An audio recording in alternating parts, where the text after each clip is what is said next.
¿Qué tal? Muy bienvenidos a un episodio más de Pensamientos y Diálogos con ah, conmigo,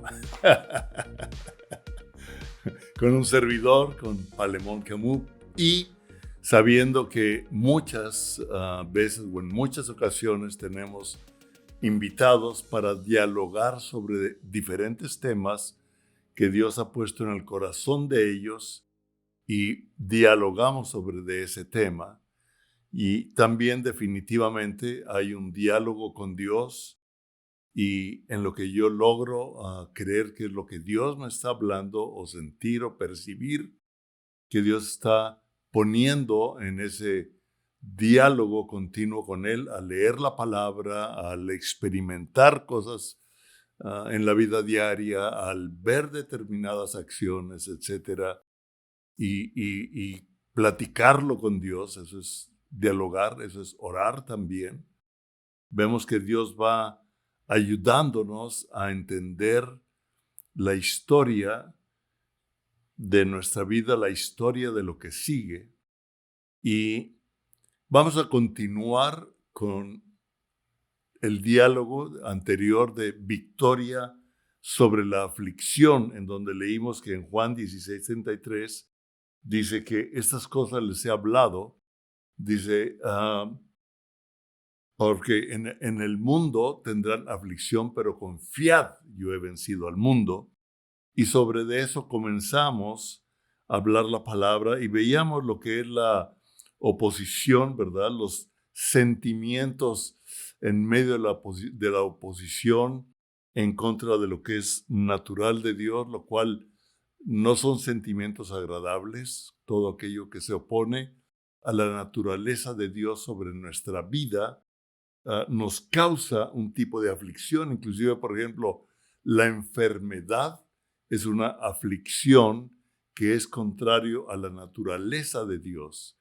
Muchos dicen o oran, dicen, no, pues Dios me puso esta enfermedad como prueba o por algo. Dios no pone la enfermedad. Vivimos en un mundo caído, vivimos en un mundo difícil con muchas cosas, alimentación, qué sé yo, ¿no? Nuestra vida, etcétera, etcétera, que provocan enfermedades a este cuerpo, pero no es lo natural de Dios, como vamos a ver un poco más. También la aflicción de las acciones de diferentes personas en la sociedad, en los medios sociales, en el gobierno, que van en contra de lo que Dios habla y nos causa una aflicción, pero yo le decía, dentro de esta aflicción, dice, confiad en mí, yo he vencido al mundo. O sea, yo he vencido al sistema de pensamiento y a lo que causa ese sistema de pensamiento. Y veíamos que en Hebreos 11 dice que por la fe dieron buen testimonio los antiguos, refiriéndose al Antiguo Testamento, los que vinieron antes de usted y de mí. Y cuando nosotros vemos, y con esto puedo afirmarle que si usted está caminando con Dios, la historia de Dios se va a cumplir sobre su vida, sobre tu familia, sobre su familia y sobre sus generaciones, como vamos a ver un poco más. Y las historias de Dios a través de toda la Biblia son historias de diferentes épocas, etapas, circunstancias, pero que nos ayudan a ver la intervención de Dios y la intervención del hombre, porque la historia de Dios es con el hombre, ¿verdad? Es la historia, desde Génesis hasta Apocalipsis. Entonces nosotros vemos, empezamos a leer la relación del Nuevo Testamento, las enseñanzas de Jesucristo, las enseñanzas por medio de los apóstoles y de quienes caminaron con Cristo en esa época y dejaron algo escrito para usted y para mí, tienen una gran relación a la forma del Antiguo Testamento. Y estábamos viendo un ejemplo con Esdras, quien fue despertado en la época del rey Ciro de Persia, cómo Dios despertó el espíritu del rey y comenzó a obrar para que el pueblo judío saliera del exilio de acuerdo a lo que Dios había puesto en el corazón de Jeremías y por lo cual Jeremías había profetizado que después del cautiverio, en 70 años iban a salir en libertad. Y vemos aquí que el rey Ciro pone en libertad y dice al que quiera ir, de ustedes vayan a construir el templo del gran rey. Pero vemos nosotros también que en cuanto a los judíos o los creyentes en el Dios, en Jehová, en el Dios que usted y yo creemos,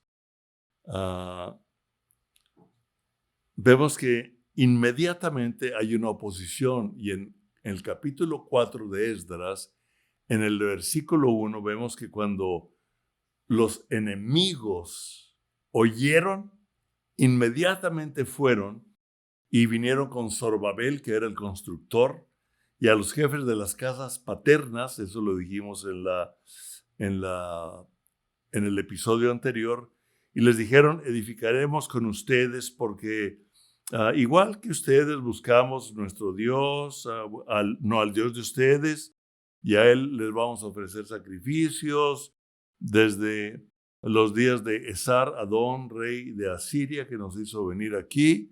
Hipócritas. El diablo se disfraza de ángel de luz, nos lo dice bien claro en Corintios. Y vemos que usan los nombres de gente importante para intimidarnos, ¿verdad? Eso es muy normal, el que decisiones de hombres que están en un lugar de importancia, de eminencia, causa cierta presión sobre nosotros, cierta aflicción. Pero en Esdras capítulo 5, el Señor pone en el corazón de Ageo y de Zacarías, dos profetas de Dios, y dice que en el capítulo 5, versículo 1, dice, profetizaron Ageo y Zacarías, hijo de Ido, ambos profetas, a los judíos que estaban en Judá y en Jerusalén, en el nombre del Dios de Israel, quien estaba sobre ellos. Qué interesante. Dios puso el corazón de Ageo y de Zacarías el hablarle una palabra al pueblo, hacerles confiar que Dios estaba sobre de ellos, les dio una palabra, les dio una dirección, y vemos que respondieron y comenzaron a reedificar. Y si usted lee el capítulo 5, ¿verdad? Continúa leyendo, va a ver cómo el enemigo vino a quererlos parar. Otra vez, ¿verdad? El enemigo trabaja 24 horas, pero nuestro Dios no duerme y es el mismo ayer, hoy y siempre, y está por usted y por mí está por nosotros. Y me encanta.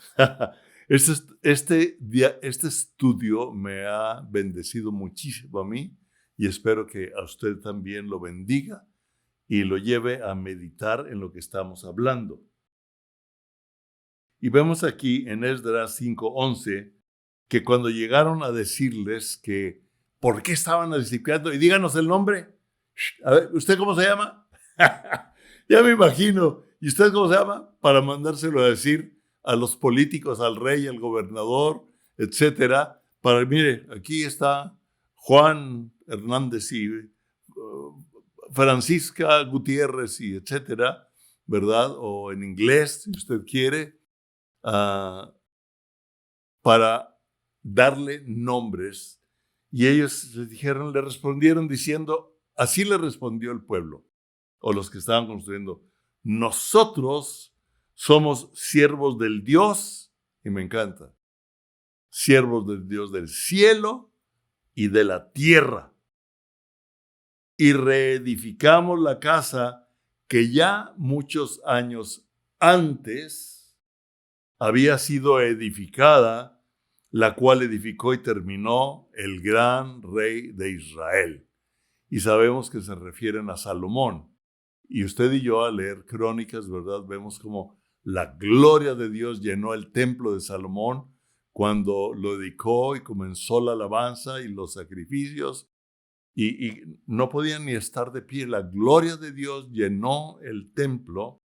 Y aquí están diciendo, ese templo que construyó Salomón y sobre el cual vino la gloria de Dios, lo estamos reedificando porque nosotros servimos al Dios del cielo y de la tierra.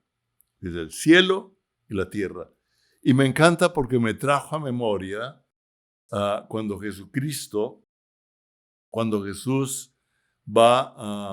le traen varios a un paralítico. Y dice que cuando Jesús vio la fe de los amigos que traían al enfermo, le dijo, tus pecados te son perdonados. En Mateo capítulo 9, versículo 6. Y ese es el versículo que voy a citar, estoy parafraseando la historia, y vemos ahí que los religiosos dijeron, ¿y quién es este para perdonar pecados? Pero él ve y dice, ¿qué cavilan en sus corazones? ¿Qué es más difícil?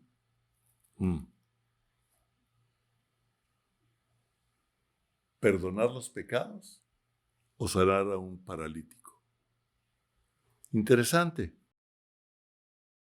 ¿Qué es más difícil? Orar para que alguien acepte a Cristo, se arrepienta, reciba a Cristo en su corazón y tenga el regalo de la vida eterna, o sea salvo, que Jesús, por lo que esa persona cree o habla o cree en su corazón, es salvo, porque somos salvos por gracia, ¿verdad? Por medio de la fe, esto no por obras. O orar por sanidad. ¿Se ha dado cuenta que como que hay más lucha, más guerra en nuestra fe de orar por un enfermo que orar para que alguien acepte a Cristo? Cuando nosotros estamos acostumbrados a hablar de Dios, a evangelizar en una forma personal, para mí es algo que Dios me ha dado, lo hago más o menos seguido, el hablarle a las personas de Cristo. Y digo, fulano de tal aceptó a Cristo y esta persona aceptó a Cristo. Pero cuando hay que orar por un enfermo, como que hay un reto más fuerte a la fe. Pero Jesús está diciendo, para mí, ¿qué es más difícil? ¿Que sus pecados les sean perdonados o que sea sanado? Y se quedan día 6, ¿verdad? No saben qué responderle. Pero me encanta lo que Jesús les dice. Pues para que sepan, me encanta, pues para que se den cuenta que el Hijo del Hombre tiene potestad en la tierra para perdonar pecados, dice entonces al paralítico, levántate, toma tu cama y vete a tu casa. Esta persona se fue sano y salvo. Se fue con sus pecados sin culpa, recibió el regalo de la eternidad y recibió el regalo de la sanidad. Un paralítico. Importante entender esto. Bill Johnson decía que llevamos aproximadamente 400 años en la historia de la iglesia, yo no lo sé. Él fue quien lo dijo. Él, en sus estudios o en su relación sobre el nacer de nuevo, ¿sí? Y para nosotros el predicar y el orar porque acepten a Cristo al final de una reunión o con alguna persona que estamos hablando, como que es un tanto fácil. Dice, si tuviéramos 400 años orando por la sanidad y viendo milagros, sería lo mismo en nuestra fe el que acepten a Cristo que el que sean sanos. Ahí se lo dejo. Porque Dios es un Dios en el cielo y es un Dios en la tierra. Y Jesucristo, por medio de la cruz, hay unos teólogos que dicen que la cruz es lo que une verticalmente el cielo y la tierra y horizontalmente para con los hombres. Y dice, y nosotros sabemos que la cruz, Él derramó toda su sangre y en su cuerpo Él llevó nuestros pecados. Y en el momento, nos dice en Hebreos, que en el momento en que Él entregó su espíritu, el velo del templo que separaba el lugar santísimo se rasgó. Y era una tela gruesísima, ¿verdad? Se rasgó, o sea, abrió nuestra entrada al lugar santísimo, o sea, permitió nuestra entrada, nuestro acceso con confianza al Padre de los cielos para tener acceso en el lugar santísimo al reino de Dios y traerlo aquí a la tierra. Entonces vemos que además Jesús nos dio la autoridad sobre de ello.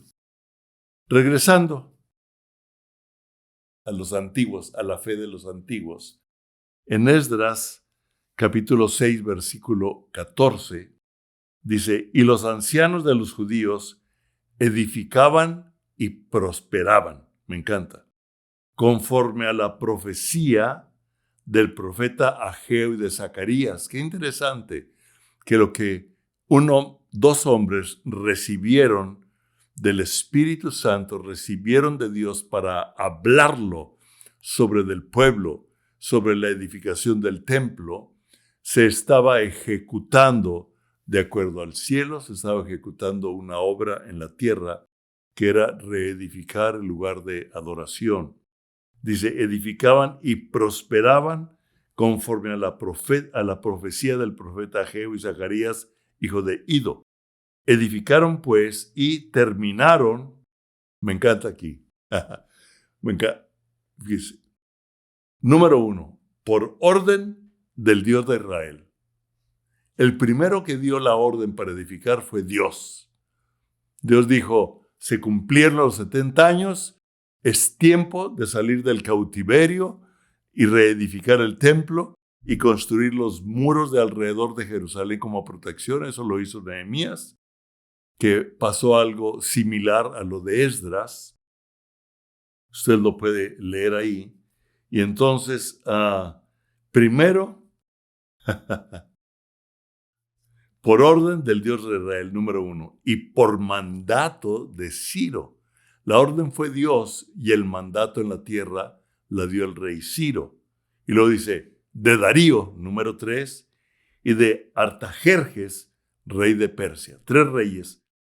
Se restableció el templo primero por la orden de Dios, número 1. Y luego en la tierra, los reyes dieron mandatos para que todo les fuera facilitado y reconstruyeran el templo. Entonces nosotros podemos ver también algo interesante y es ver la importancia de una generación. Aquí son 3 reyes, son 70 años. En Esdras capítulo 7, versículo del 1 al 5, porque Dios es un Dios generacional y hace la historia por medio de generaciones. Y me llama la atención en Esdras capítulo 7, versículo 1 al 5, dice, pasadas estas cosas en el reinado de Artajerjes, el tercer rey, el cuarto rey de Persia, de Babilonia, dice, Esdras, hijo de Seraías, hijo de Azarías, hijo de Hilcías, hijo de Salum, hijo de Sadoc, hijo de Aitob, hijo de Amarías, hijo de Azarías, hijo de Merayot, hijo de Seraías, hijo de Uzi, hijo de Buki, hijo de Abisúa, hijo de Fines, hijo de Eleazar. Aquí tiene una lista para bautizar a sus nietos o a sus hijos. Pero dice, hijo de Eleazar, hijo de Aarón, primer sacerdote. Esdras venía de una generación sacerdotal. Y Dios, viendo la herencia generacional del sacerdocio, pone en Esdras el levantar el templo el lugar de oración y de reunión de los judíos para adorar a Dios. Interesante. El primer sacerdote. Y nosotros vemos que en Jesucristo Él nos ha hecho reyes y sacerdotes. Vimos cómo el templo se construyó por el gran rey Salomón, hijo de David, y nosotros sabemos que Jesucristo viene de la línea de David cuando ve las genealogías. Y en Apocalipsis, el Señor dice que nos ha hecho a usted y a mí reyes y sacerdotes, las dos cosas. Reyes para una autoridad, para un trabajo aquí en la tierra, y sacerdotes para una intervención, como dice en Hebreos 5:11, sacerdotes a favor de los hombres. Nos ha hecho a favor de los hombres en oración, en intervención, en ministerio. Hay toda una plática en esto, ¿verdad? Y en Esdras capítulo 6 dice, este Esdras subió de Babilonia y era escriba diligente en la ley de Moisés que Jehová, Dios de Israel, había dado. Y le concedió al rey todo lo que pidió. Porque la mano de Jehová, su Dios, estaba sobre de Esdras. La mano de Dios estaba sobre de Esdras. Ahora, ¿qué de nosotros en este momento de lucha, de aflicciones, de problemas mundiales, de enfermedades, de aflicciones, de ataques de los medios, etcétera? ¿Qué de nosotros? Mateo 28, 18 al 20. Dice, y Jesús se acercó y les habló diciendo, con esto se termina el Evangelio de Mateo. Dice, toda potestad, o sea, toda autoridad me es dada, ¿en dónde? En el cielo y en la tierra. Como dijeron en Esdras los que edificaban el templo, porque nosotros servimos al Dios del cielo y de la tierra. Y aquí nos está hablando Jesús.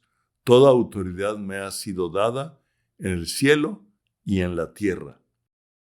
Por tanto, o sea, como a mí me ha sido dada la autoridad, entonces vayan y hagan discípulos a todas las naciones, bautizándolos en el nombre del Padre y del Hijo y del Espíritu Santo, enseñándoles que guarden todas las cosas que os he mandado. Y he aquí, yo estoy con ustedes todos los días hasta el fin del mundo. Amén. Todos los días hasta el fin del mundo. El fin del mundo. Muchos hablan del fin del mundo. Perdóname, pero yo veo que desde la creación, en Génesis, Apocalipsis, el mundo no se acaba. Inclusive, sobre de la tierra va a venir la nueva Jerusalén y se va a postrar sobre la tierra. Estamos haciendo ahorita el nuevo libro y ahí usted va a ver lo que ha hecho Charlie en la imagen gráfica de lo que la Biblia nos habla y lo que hemos estudiado. Pero la nueva Jerusalén va a venir del cielo y se va a poner en la tierra. O sea, el planeta Tierra no se va a acabar. Y él dice, ¿sabes una cosa? Yo estoy con ustedes hasta el fin del mundo, todos los días. A veces nuestras emociones o nuestros sentimientos nos hacen pensar que ayer estaba Dios conmigo, o hoy no, o hoy está Dios conmigo, pero ayer no. Perdóname. Pero la fe no es de acuerdo a lo que yo siento, sino de acuerdo a lo que yo veo y a lo que dice la palabra de Dios. Fe es, dice la certeza, la que se espera, la convicción de lo que no se ve. Es Hebreos 11:1. Pero yo puedo decirle a usted, darle otra paráfrasis. Para mí fe es la seguridad de que Jesucristo es Dios en los cielos y en la tierra.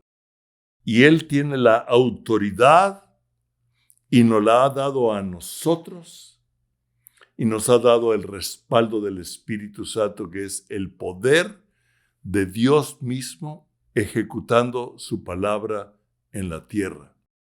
Y en el Evangelio de Marcos dice que bautizándolos, ¿verdad? Y habla de que sanaremos enfermos, echaremos fuera demonios, y si vinieran serpientes, nada nos pasará, etc. Lo amplía a lo sobrenatural. En Mateo nos dice, vayan y hagan discípulos bautizándolos en el nombre del Padre, y del Hijo, y del Espíritu Santo. Ahora, Esdras capítulo 6, versículo 10 dice, aquí me encanta también porque se acuerdan que Dios despertó el espíritu de Ciro para que hicieran la obra del templo. Cuando Ciro da la orden y comienza a escribir lo que tienen que dar los gobernadores del otro lado del río, y para que les dieran madera, piedra, plata, aceite, sal a manos sueltas, les dice. En el capítulo 6, versículo 10, les da, me encanta el motivo de Ciro, o uno de los motivos de edificar el templo. Y en el versículo 10 dice, para que ofrezcan sacrificios agradables al Dios del cielo, y oren por la vida del rey y por sus hijos. Un rey que nosotros consideramos paganos creía en el Dios de los judíos y tenía una fe increíble en la oración al Dios de los cielos y de la tierra. Y tenía una fe generacional, decía, para que oren por mí y por mis hijos. ¡Wow! ¿Cuál es nuestra fe en la oración en que Dios va a ejecutar lo que Él nos pone en el corazón sobre de nuestra vida y sobre nuestros hijos? Esdras capítulo 8, versículo 21 nos da un ejemplo. Dice, y publiqué ayuno ahí, junto al río Ahava, para afligirnos delante de nuestro Dios, había un motivo del ayuno, solicitar de Él camino derecho para nosotros. ¿Cómo tenemos que orar, Señor? Ayúdame a no pisar chueco. Ayúdame a no irme ni a derecha ni a izquierda, como lo dice en su palabra. Como tenía un gran amigo, era Jaime Guerrero, un hombre que tenía un ministerio impresionante en las cárceles de México. Y cuando orábamos juntos, esto se lo aprendí, decía, Señor, líbrame de mí mismo. O sea, en pocas palabras, líbrame de mi naturaleza, de mi envidia, de toda la carne que hay en mí, líbrame de mí mismo, para que solicitar de Él camino derecho para nosotros. Dice la palabra de Dios en Proverbios 3, que si reconocemos a Dios en nuestro camino, Él enderezará nuestra vereda. Si usted y yo ya nos estamos chuecos, pero reconocemos a Dios, Él se encarga de enderezar. O sea, íbamos para allá y Dios dije, espérame, su vara y su callado me infundirán aliento. ¿Se acuerdan cómo el pastor? Jesús es mi pastor, nada me faltará. Y usaban la vara y el callado para guiar a las ovejas a los pastos verdes. Y entonces cuando uno de nosotros como oveja iba como que agarrando chueco, la vara y el callado de nuestro Señor Jesús enderezan la vereda y dice, aquí es donde están los pastos verdes. De aquí quiero que comas. ¡Wow! Camino derecho para nosotros. Y, me encanta, para nuestros niños. O sea, para nuestros hijos. Señor, danos el poder, la capacidad, el dominio propio, la gracia para caminar derecho, para no irme chueco en medio de una sociedad que me bombardea, de una carne que es débil, ¿verdad? Que ya se enojó, que ya le dio envidia, que ya, etcétera. Ayúdame a enderezarlo. ¿Cómo enderezco esa envidia? Bueno, arrepintiéndome. El rencor, pues, pidiendo perdón, etcétera. Y en la palabra de Dios nos muestra el regalo de todas estas acciones. Como el perdonar realmente es un regalo de Dios. Wow, para liberarnos, pero cada uno de ellos tiene mucho para estudiar, pero que Dios, usted dialóguelo con Dios para que le amplíe. Dice, y para todos nuestros bienes. ¿Es válido orar por nuestros bienes? No, Señor, yo así estoy bien. No, ¿para qué quiero dinero? No, ¿para qué quiero? Perdóneme, pero Dios le puso en el corazón, a Ciro, que el rey o el presidente de la república le dijera a los gobernadores, denles todo lo que se necesita, oro, plata, madera, etc. Necesitamos bienes materiales para edificar en nuestra vida. En Nehemías usted puede ver que cuando halló favor delante del rey, le dijo, ¿qué quieres? Y él empezó a pedir madera y dijo, y madera para mi casa. Ahí léalo en el libro de Nehemías. No nomás es válido, necesitamos orar por nuestros bienes, por la capacidad de crear bienes, por la capacidad, por la creatividad, por la habilidad, por la sabiduría e inteligencia espiritual para producir bienes para mi vida, para mis generaciones.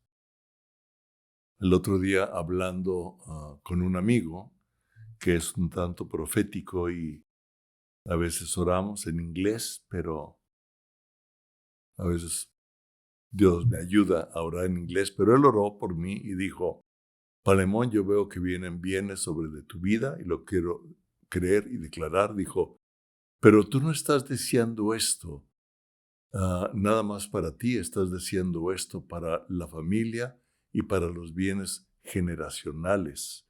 Y Dios dice que te va a respaldar porque Él desea que tus generaciones sean benditas y bendigan a muchos más y el reino de Dios sea prosperado. ¡Wow! Fue parte de la palabra que Él me dio. Digo, estoy viendo esto, estoy sintiendo esto. Primero habíamos platicado de diferentes cosas y al final empezamos a orar, pero la oración. El rey Ciro tenía fe en la oración. Y aquí Esdras está orando y ayunando para que Dios les diera un camino derecho para ellos, para sus hijos y para sus bienes. Hay un gran poder en la oración. La oración es clave. Hoy estaba leyendo hace un rato un reporte de unos pastores en Irán, porque ahorita hay un gran revuelo por la muerte de una mujer que la tomaron presa porque traía chueco el velo, imagínense, y la tomaron presa y durante el tiempo de su prisión murió. Las mujeres se levantaron en protesta, empezaron a quitarse el velo y a quemarlo. ¡Wow! Y comenzó la gran persecución. Y lo que él habla, hablan directamente y es gente que está pasando, ¿verdad? Uno de ellos vive ya ahorita fuera de Irán, pero ha sido parte de la iglesia cristiana de Irán y ha vivido persecución, aflicción. Y los dos coinciden, los dos pastores, en que la oración es importante y la acción en contra de la injusticia es importante. Y aquí vemos que cuando el enemigo quiso pararlos de construir, ellos dijeron, perdóname, pero a nosotros nos ha sido dada una autoridad antes, ¿verdad? Por Ciro, para construir el templo. Así es que con permiso, y siguieron construyendo. O sea, siguieron ejecutando, no obedeciendo a los que venían a intimidar, sino actuando conforme a lo que Dios había hablado, porque la orden fue dada primero por Dios y luego el mandato fue dado por los reyes para que se edificara el templo, y ellos dijeron, con permiso, esta es cosa de Dios, nosotros somos siervos de Dios y vamos a seguir actuando. Y vemos nosotros que la construcción del templo, Nehemías puso hombres con una mano en la espada y otra trabajando, porque el enemigo estaba atacando, y puede usted ver ahí varias formas que usó Sanbalat y Tobías el árabe en Nehemías, como quisieron parar el muro que era la defensa de la ciudad y del templo que Esdras construyó junto con Zorobabel y todo un equipo, ¿verdad? Ya vimos que, bueno. Ok. En Juan 16:33, que fue con lo que comenzamos este diálogo, dice, estas cosas os he hablado para que en mí tengáis paz. En el mundo tendrán aflicción, pero confíen porque yo he vencido el mundo. Estas cosas les he hablado. ¿Qué cosas les habló antes de decirles que confiemos en Él? Porque en el mundo tendremos aflicción, pero Él ha vencido al mundo. Lo que Él les habló antes está interesantísimo, me encanta, porque en Juan 16, comenzando del versículo 25 al 33, que es donde terminamos, dice, estas cosas os he hablado en alegorías. La hora viene cuando ya no os hablaré por alegorías. ¿Sabe una cosa? Dios está hablando directo al corazón de todo aquel que diligentemente lo busca, ¿verdad? No porque seamos expertos, no porque seamos los hombres de Dios, sino porque hay un corazón que quiere oír de Dios. Y Dios dice, no te voy a hablar de alegorías, aunque algunas veces Dios nos habla por visiones, por sueños, por diferentes formas, principalmente, definitivamente, por la palabra de Dios y el sentido común. Pero dice, ya no les voy a hablar por alegorías, sino claramente les anunciaré acerca del Padre. En aquel día pedirán en mi nombre. Y dice, y no les digo que yo rogaré al Padre, o sea, cuando pidan en mi nombre, Jesucristo, yo no voy a rogarle al Padre que ejecute la oración que ustedes están haciendo al Padre en mi nombre. ¿Se acuerda que Él nos enseña en la oración, Padre nuestro que estás en los cielos? Sí, nos enseña a orarle al Padre, dice Jesucristo, y yo no les digo que le voy a rogar al Padre. Ándale, por favor, mira lo que está, míralo. Ve cómo está sufriendo, ve las aflicciones, ve lo que está pasando. Hazles caso, por favor. No, Jesús dice, y yo no, y yo no os digo que yo rogaré al Padre por ustedes, pues el Padre mismo los ama. ¡Wow! El Padre mismo nos ama. El Padre mismo lo ama a usted igual que como amó y ama a Jesucristo. Por eso somos herederos con Dios y herederos de Él por medio de Jesucristo, coherederos con Cristo. Tenemos un mismo papá. ¡Qué impresionante! Tenemos un mismo papá. Jesucristo, usted y yo tenemos un mismo papá, sino que mi Padre los ama a ustedes, porque ustedes me han amado a mí y han creído que yo salí de Dios. Recuerda como dije que la fe es la seguridad de que Jesucristo es Dios y tiene la autoridad en el cielo y en la tierra. Lo vemos en toda la palabra, las mismas cosas. Y han creído que yo salí de Dios. Salí del Padre y he venido al mundo. ¡Wow! He venido al mundo. Otra vez dejo el mundo y voy al Padre. Y le dijeron sus discípulos, he aquí, bueno, ahí estaba hablando de su resurrección, ¿verdad? Y le dijeron sus discípulos, he aquí, ahora hablas claramente y ninguna alegoría dices. Ahora entendemos que sabes todas las cosas y no necesitas que nadie te pregunte. Por esto creemos que has salido de Dios. Y Jesús le respondió, ¿ahora creéis? He aquí, la hora viene, y ha venido ya, en que seréis esparcidos cada uno por su lado, y me dejaréis solo. Mas no estoy solo. Usted y yo no estamos solos, aunque tengamos que salir, aunque tengamos problemas, aunque tengamos aflicciones. A veces nos sentimos solos, a veces tal vez usted está pasando por una situación de alguien cercano que murió, o está pasando por un divorcio, o sus hijos ya no viven ahí, etcétera. O se siente solo, se siente sola, porque el Padre está conmigo. Y Jesús nos acaba de decir, como el Padre me ama a mí, Él los ama a ustedes. O sea que usted y yo nunca estamos solos. El Padre siempre está con nosotros porque nos ama. Y no está para juzgarnos, ni para condenarnos.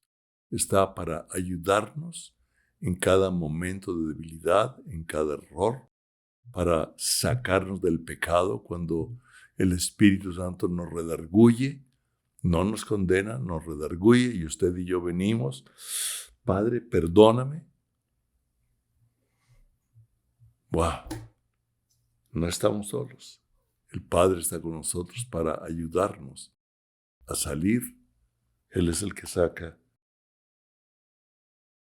mi vida del hoyo y me corona de favores, dice el Salmo. Y ahora sí, el 33, estas cosas les he hablado para que en mí tengan paz. Porque Jesucristo es el camino, la verdad y la vida, y nadie viene al Padre si no es por Él, por la fe en el sacrificio que Él tuvo en la cruz por usted y por mí, es lo que nos permite el acceso directo al Padre, que Él nos ama en una forma personal, a usted y a mí, y ama a todo el mundo, pero hay quienes se resisten, ¿verdad? Por eso Él nos pide que hablemos de Él en medio de las aflicciones, en medio de las luchas. Pídale usted a Dios. El Padre está con nosotros y por nosotros en medio de cualquier aflicción. Y hay mucha gente afligida que no conoce al Padre, que no conoce a Jesucristo.